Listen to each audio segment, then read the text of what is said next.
मैं रवि नैयर बोल रहा हूं। रवि नैयर। बहरा हो गया है तू क्या? हाँ है? हाँ मैंने नौकरी छोड़ दी। अरे नहीं यार, no hard feelings. After all Jaya मेरी बहन है, ये रिश्ता तो जिंदगी भर रहेगा ना। हाँ वो भी तूने ठीक सुना, मैंने अपनी एक एड एजेंसी शुरू कर ली है, नैयर एंड हीर। मैं चाहता हूं कि मैं उसे प्राइवेट लिमिटेड कंपनी में कन्वर्ट कर लूं, फिर उसका नाम रखूंगा NND प्राइवेट लिमिटेड, है ना? अच्छा है ना? हाँ थैंक यू। हाँ ऑफ कोर्स मैं तुझे फोन करके इन्फॉर्म कर दूंगा। नहीं फिलहाल मेरे पास अपना ऑफिस नहीं है, मैं अपनी पार्टनर के ऑफिस से ऑपरेट कर रहा हूँ। हाँ दैट्स राइट, रितिका धीर। बता जो तूने ऐसी बातें की। हाँ मैं तुझे फोन करता हूँ। Okay bye bye friend. लो सीसी को भी इन्फॉर्म कर दिया मैंने। आई एम श्योर सर उसे पहले ही पता होगा। जरूर पता होगा रितिका, एड वर्ल्ड में ऐसी खबर जंगल की आग की तरह फैलती है। आई नो सर, जिस दिन मैंने नौकरी छोड़ी थी और आपके साथ लंच लेने के बाद जब घर पे पहुंची तो मेरे आंसरिंग मशीन पे भी 4-5 मैसेजेस थे और अगली सुबह तक तो मेरे पास 3 ऑफर्स थे नौकरी के। इन तीनों ऑफर्स को तुमने रिजेक्ट कर दिया और मेरे साथ पार्टनर बन गई हो एक ऐसी एजेंसी में जिसका 1 रुपए का कैपिटल नहीं है, 1 पैसे का काम नहीं है। सर, नौकरी करके मंजिल तक पहुंचना और अपने बलबूते पर कुछ कर दिखाना, इसमें फर्क है सर। मुझे लगता है कि मैंने बिना किसी समझौते के नौकरी छोड़ के बहुत सही फैसला किया है। हाँ सर, ये वो लेटर है जो हमारे क्लाइंट्स के लिए मैंने ड्राफ्ट किया है। सुनिए। Dear friend, we at NND have to offer our services for advertising campaigns and TV serials. It would be a pleasure Nayyar to look and forward Dheer. to work N&D Private Limited. Wow.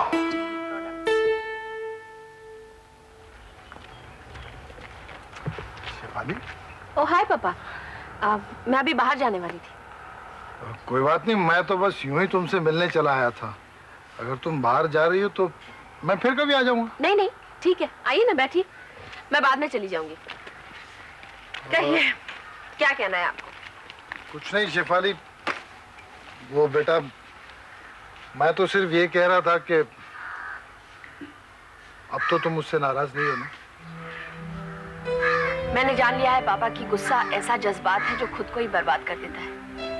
इसलिए मैंने तय किया कि कभी जिंदगी में किसी से भी नाराज नहीं होंगी। और फिर आप जैसे भी हैं, अच्छे या बुरे, आप तो मेरे पापा हैं ना, और मैं आपकी बेटी हूँ। मेरे पास और कोई चारा भी तो नहीं है ना पापा, कब तक आपसे नाराज रहूंगी?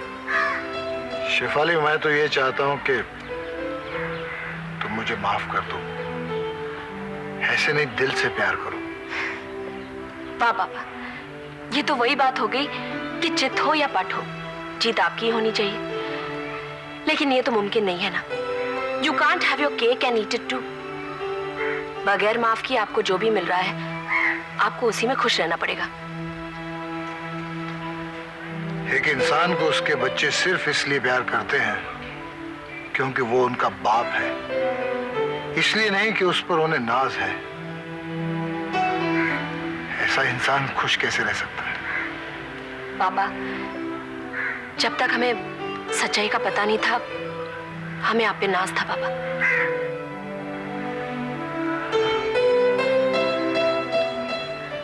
शेफाली बेटे, जिंदगी में गलती किसी से भी हो सकती है, और मैं भी एक आम इंसान हूं, फरिश्ता नहीं। एक गलती तो मैं भी कर सकता हूं। हर किसी को अपनी गलती की सजा भी भुगतनी पड़ती है पापा। और आपने हमारी जिंदगी में हमारे साथ जो कुछ भी किया, अगर उसे आप एक गलती, एक भूल समझते हैं,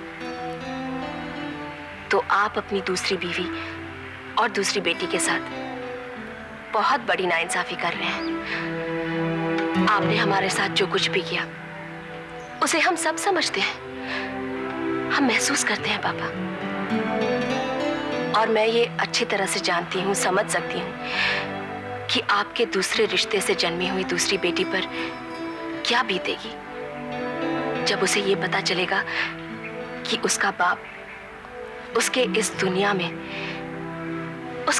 में आने को, उसके वजूद को एक गलती मानता है, एक भूल मानता है। तो उस पर क्या बीतेगी, उसे कैसा लगेगा पापा?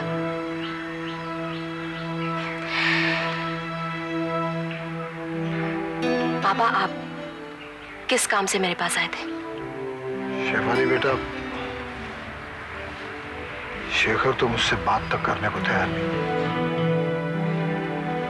तो आप चाहते हैं कि मैं शेखर से जाके बात करूं, उसे कन्विंस करने की कोशिश करूं कि वो आपसे बात करे, क्योंकि आप उसके पापा हैं और उसे आपको प्यार करना चाहिए। पापा, आपको हमारे साथ फिर से एक नया रिश्ता बनाना पड़ेगा।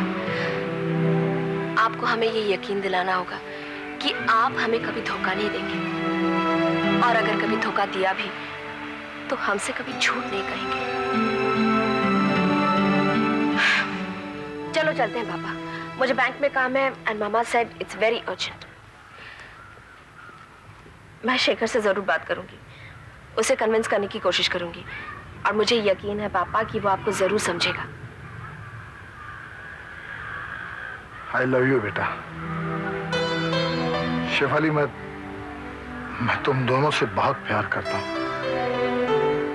और तुम्हारी मम्मी वाकई तारीफ काबिल है। आई एडमायर हर। चले पापा।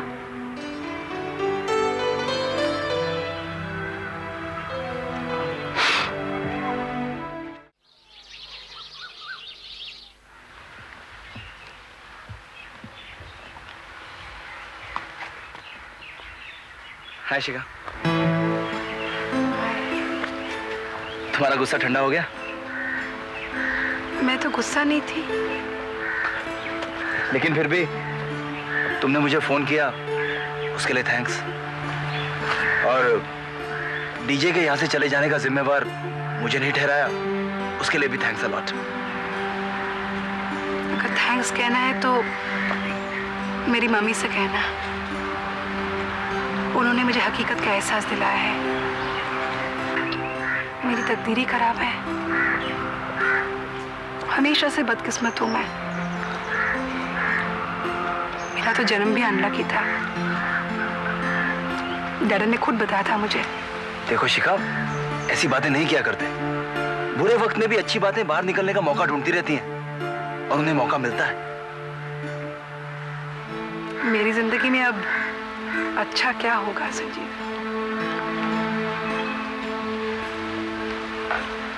जिस इंसान से मिलने से पहले ही मैंने उनके ख्वाब देखे थे, जिससे मिलने के बाद मुझे लगा था कि यही मेरी जिंदगी, मेरे फ्यूचर की हकीकत हो सकती है, वो मुझे छोड़ के चला गया है। अब तो मेरे सारे ख्वाब टूट चुके हैं। मेरा फ्यूचर मुझ तक आने से पहले ही तय हो गया है। तुम जिन अच्छी बातों की बात कर रहे हो वो कहाँ फिट होती है? पता नहीं शिखा, मेरी बातें तुम्हारा दुख कम करेंगी या नहीं, लेकिन एक बात मैं तुमसे जरूर कहना चाहता हूं। जिंदगी में जब भी तुम्हें मेरी जरूरत होगी, मैं हमेशा मौजूद रहूंगा। बस तुम एक बार मुझे याद करना या फोन कर लेना। I'll always be there for you, Shikha. Always. जो वादे तुम निभा नहीं सकते हो, वो वादे मत करना। मैं अपने वादे निभा पाऊंगा या नहीं, ये तो हमें अपनी जिंदगी के आखिर में पता चलेगा। अभी अभी तो हमने अपना सफर शुरू किया। आजकल तो मुझे किसी भी बात पर यकीन नहीं होता। जिंदगी में जो पल भी तुम जियोगी ना शिखा, उस हर पल में मैं तुम्हारा यकीन जगाता रहूंगा। और अगर मैं ऐसा नहीं कर पाया तो मैं अपना नाम बदल दूंगा। अगर तुम इतने काबिल हो तो मेरी खातिर तुमने डीजे को रोका क्यों नहीं? देखो शिखा, अगर कोई इंसान जाने का फैसला कर लेता है तो फिर उसे रोकने से कोई फायदा नहीं, क्योंकि अगर उसे जबरदस्ती रोका जाए तो सिर्फ उसका जिस्म रुकता है, उसकी रूह नहीं। और अगर मैं किसी से प्यार करता ना, तो मैं तो यही चाहता कि भले ही उसका जिस्म मेरे पास रहे या ना रहे, पर उसकी रूह, उसकी आत्मा मेरे पास हमेशा रहे, क्योंकि आत्मा के बिना जिस्म का क्या फायदा। बहुत तकलीफ होती है संजीव। मैं जानता हूं शिखा, अच्छी तरह जानता हूं।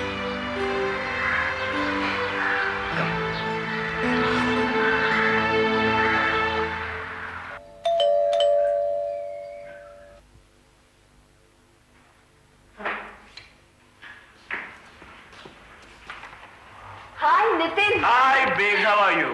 कैसी नजर आ रही हूँ? बहुत खूबसूरत और बहुत खुश। आज मैं तुम्हें हाईजैक करने आया हूँ। समुद्र के किनारे जो नया रेस्टोरेंट बना है, मैं तुम्हें वहां ले जाऊंगा। नहीं, आज जमाने बाद मैं खाना बना रही हूँ। आज हम यही खाते हैं। मैं वादा करती हूँ इतना अच्छा खाना बनाऊंगी कि तुम उंगलियां चाटते रह जाओगे। बेग प्लीज बोल मत करो, चलो मेरे साथ। ये हम बाद में करेंगे, किसी और दिन, ओके? नहीं, भगवान जाने फिर मैं खाना बनाने के मूड में कभी आऊंगी कि नहीं। और नितिन, आज मैं बहुत अच्छा महसूस कर रही हूँ। देखो ना, आज मैंने पूरे घर की सफाई कर रही है। बहुत चमक रहा है ना? और अब मैं खाना बनाने में जुटी हूँ। इसे भी मैं बहुत एंजॉय करना चाहती हूँ। आज हम यही खाएंगे। वैसे भी रेस्टोरेंट में जाकर हम सिर्फ बातें ही करेंगे ना, तो क्यों ना यहाँ बैठकर बातें करें। और रेस्टोरेंट जाने का प्रोग्राम हम उस दिन के लिए रखते हैं जिस दिन मेरा मूड बहुत खराब होगा। ओके ओके, तो एक शर्त पे मैं अपना प्रोग्राम पोस्टपोन कर सकता हूँ। अगर तुम मुझे बताओ कि आज तुम इतनी खुश क्यों हो। Come on. नितिन, कल शाम को दीपक मुझसे मिलने आया था। क्या? हाँ नितिन, उसके आने से मेरे आसपास सब कुछ ऐसे बदल गया है। मेरा दिल गाने लगता है, नाचने लगता है। मैं बता नहीं सकती कि उसके आने से मुझे क्या हो जाता है। मेरे सारे गम दूर हो जाते हैं और चारों तरफ खुशियां छा जाती हैं। तुमने उसकी उस दिन इतनी बेइज्जती की, उसके बाद भी वो आ गया? दीपक मुझसे प्यार करता है नितिन। जिस तरह मैं उसके बगैर नहीं रह सकती, उसी तरह वो भी मेरे बगैर नहीं रह सकता। मुझे ये बताओ कि पहले फोन किसने किया था, तुमने या उसने? देखो, तुम उसके लिए इतना रोती रही हो, लेकिन फिर भी वो नहीं आया, तो बिना बातचीत के तो वो नहीं आया होगा ना। खुद अपने आप से, अपनी मर्जी से आने की उसकी हिम्मत नहीं है। मैंने फोन करके बुलाया था उसे नितिन। What? हाँ नितिन, उस दिन की हरकत के लिए मुझे पछतावा हो रहा था। ऐसा करने का मेरा कोई इरादा नहीं था, लेकिन मुझे गुस्सा था और मैं अपना गुस्सा उस पर निकालना चाहती थी, उसे चोट पहुंचाना चाहती थी मैं। इसलिए तुमने उसे फोन किया और कहा कि आई एम सॉरी। और नहीं तो क्या, उस दिन चाबियां मांगकर मैं अपनी हद से ज्यादा बढ़ गई थी। For God's sake, Priya, for God's sake, अगर तुमने खुदकुशी कर ली, तुम एक साथ क्यों नहीं कर लेती हो? यूं तिल तिल मरने में तुम्हें क्या मजा आता है? तुम्हें इस बात का एहसास क्यों नहीं होता है कि अगर तुमने उसे फोन नहीं किया होता ना, तो वो कभी नहीं आता।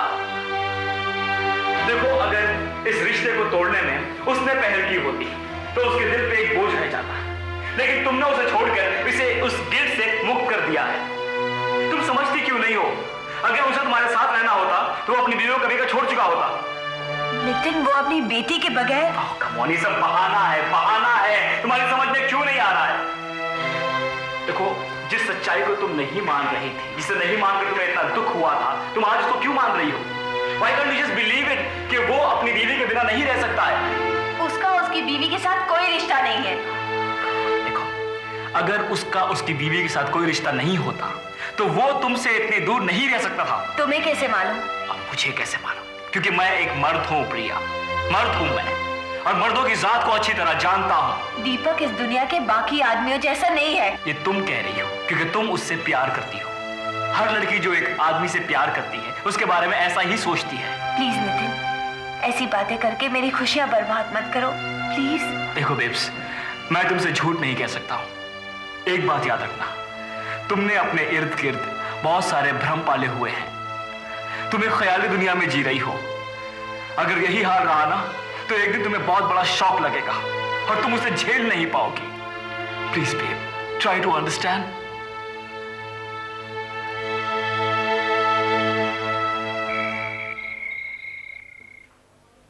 अरे देखो मैडम, हम आपके लिए कैसा हरी हरी कैरी उठाकर लाए हूं बाजार से। उस पर हमने काला नमक भी डाला है ताकि मुंह का टेस्ट तुम्हारा फर्स्ट क्लास हो जाए। जैसा ना आपने हमको बोला ना कि हमको आम खाना है, तो हम वैसे ही बाजार भागा, ऐसे ही आया और बहुत सारा आम खट्टा खट्टा लाया। खाओ, मजा करो। अरे वाह, काले नमक के साथ ये और भी अच्छी लग रही है। बहुत टेस्टी लगता है। मुझे भी एक पीस चाहिए। नहीं, आपका गला खराब हो जाएगा। और आपका गला? मेरा गला ठीक है। वाह वाह वाह वाह भाई, ये तो कैरियां हैं और मुझे कैरियां बहुत पसंद है। और मैं जानता हूँ कि दीनू ने इसमें काला नमक जरूर डाला हो, क्योंकि आप जानते हैं कि मुझे बहुत पसंद है। पर खाए के देख लो। पापा, एक खुशखबरी है। अच्छा बेटा, कैसी खुशखबरी? तानिया, अब जब भी दीनू काका ने कहा था एक खुशखबरी है। कैसी? अरे भाई, आपको तो ये कैरी देखकर ही समझ जाना चाहिए कि ये किस काम में आती है, कब खाई जाती है। देखो मैंने खिला के। निशा, कैसा है? I don't believe it. I don't believe it.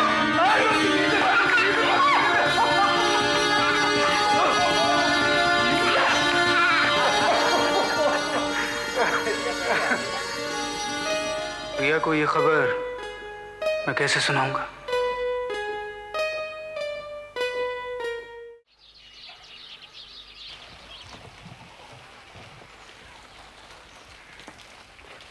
Hi babes, hi. how are you today? बहुत बुरा। बहुत बुरा। come on, नितिन भंडारे को देख के ये बात आज तक किसी लड़की ने नहीं कही। तुम कितने ईगोइस्टिक हो ना नितिन। मैडम, अपने इस ईगो और ताजी हवा के सहारे ही हम जी रहे हैं। न भूख लगती है न प्यास। ओफो, चलो अंदर चलो। अंदर नहीं, मैं तुम्हें बाहर ले जाने आया हूँ। कहाँ? लंच पर। तुम्हें कोई और काम धंधा है कि नहीं? काम धंधा तो बहुत है, लेकिन वो सब छोड़ के मैं तुम्हें लंच पे ले जाने आया हूँ। और मैं ये भी जानता हूँ कि जब मैं वापस अपने काम पे लौटूंगा तो मेरी हालत काफी खराब सी होगी। मैं जानती हूँ तुम ये सब मुझे इसलिए कह रहे हो क्योंकि अगर मैं तुम्हें ना कर दूं तो तुम मुझे इस बात के लिए गिल्टी फील करवाते रहो। How smart. लेकिन मैडम, जब हम अपनी ट्रैवल एजेंसी छोड़ के तुम्हें लंच पे ले जाने आए हैं तो तुम ना कैसे कह सकती हो? नहीं नितिन, मैं नहीं चल सकती। प्रिया, क्या बात कर रही हो तुम? मैं जानती हूँ नितिन, ये सब जो भी तुम कर रहे हो मुझे खुश देखने के लिए, लेकिन मैं क्या करूँ, मैं और भी डिप्रेस महसूस करती हूँ। जब भी हम लोग मन बहलाने के लिए बाहर जाते हैं और फिर लौट के आते हैं तो मुझे और तकलीफ होती है। जानते हो, 3-4 दिन पहले दीपक आया था और ना ही अब उसका फोन आया है और ना ही वो खुद आया है। Now babes, listen to me. जितने जल्दी तुम इस डिप्रेशन से बाहर निकलोगी उतना अच्छा है तुम्हारे लिए। कब तक तुम ये... प्लीज नितिन, कुछ मत कहो। जो कुछ भी तुम कहोगे मुझे सब मालूम है। असल में मैं जो महसूस करती हूँ उसके लिए मैं कुछ नहीं कर सकती। उसके ऊपर मेरा कोई काबू नहीं है। चलने को तो मैं तुम्हारे साथ चल सकती हूँ, लेकिन सारा वक्त यही सोचती रहूंगी, शायद दीपक आकर चला गया होगा, शायद वो मुझे फोन करने की कोशिश कर रहा होगा। लेकिन हानि, तुम्हारे यहाँ आंसरिंग मशीन है, तुम हमेशा अपने साथ वो सेल फोन लिए घूमती हो। Then what's your problem? जानती हूँ नितिन, फिर भी मुझे टेंशन रहती है, मैं बेचैन रहती हूँ। इसीलिए मैं घर पर बैठकर उसका इंतजार करना ज्यादा पसंद करती हूँ। और मैं तुम्हें बाहर ले जाना पसंद करूंगा। Do you mind? देखो प्रिया, हम दोनों में से किसी एक को दूसरे की बात माननी हो। हमेशा मैं तुम्हारी बात मानते आया हूँ, इसलिए this time you have to listen to me, alright? अच्छा पापा, ठीक है, लेकिन 1 मिनट रुको, मैं अभी चेंज करके आ रही हूँ। प्रिया, चेंज करने की जरूरत नहीं है, you looking fine. Nitin, how can I go like this? I have to change. You Come can on. go like this. You're Nitin, looking don't fine. I'm silly, telling you. I can't go तुम like ठीक this. लग रही हो, बात कोई करो, बात नहीं। नितिन, ओह, हाय अंकल। हेलो प्रिया, कैसे हो तुम लोग? हम लोग बिल्कुल ठीक है और हम लोग एक्चुअली लंच पे जा रहे थे। Even you can come along. नहीं, आप लोग जाओ। मुझे कुछ जरूरी काम है, मैं तो प्रिया से कुछ कहने आया था। अच्छा, क्या कहने आए थे अंकल? मैं शाम को आ जाऊंगा प्रिया, फिर बात कर लेंगे। अंकल कोई पर्सनल बात है तो इट्स ऑल राइट, मैं गाड़ी में वेट कर लेता हूँ। नहीं नितिन, मैं चाहता हूँ कि तुम दोनों जाकर अपना लंच एंजॉय करो। प्रिया की जिंदगी में ऐसे खूबसूरत मोमेंट्स बहुत कम आते हैं और मैं नहीं चाहता कि जो बात मैं कहने आया हूँ उससे इसका मूड खराब हो जाए। क्या बात है अंकल? कोई बात नहीं प्रिया, मैं रात को आकर बात कर लूंगा तुमसे। आप दीपक के बारे में कुछ कहने आए हैं? हाँ प्रिया, मगर वो ठीक तो है ना? हाँ प्रिया, वो जरूरत से ज्यादा ठीक है और खुश भी। देखिए अंकल, आप जो कुछ कहने आए हैं प्लीज कह दीजिए।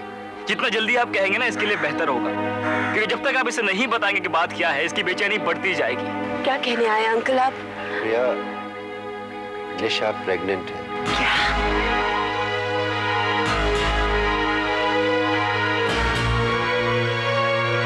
मुझे अभी पता चला तो मैंने सोचा कि सबसे पहले चलकर प्रिया को ये खबर देनी चाहिए। आखिर ये लोग तुम्हें कब तक बेवकूफ बनाते रहेंगे। तुमने तो कहा था प्रिया कि दीपक और निशा के बीच में कोई रिश्ता नहीं है, तो फिर ये कैसे?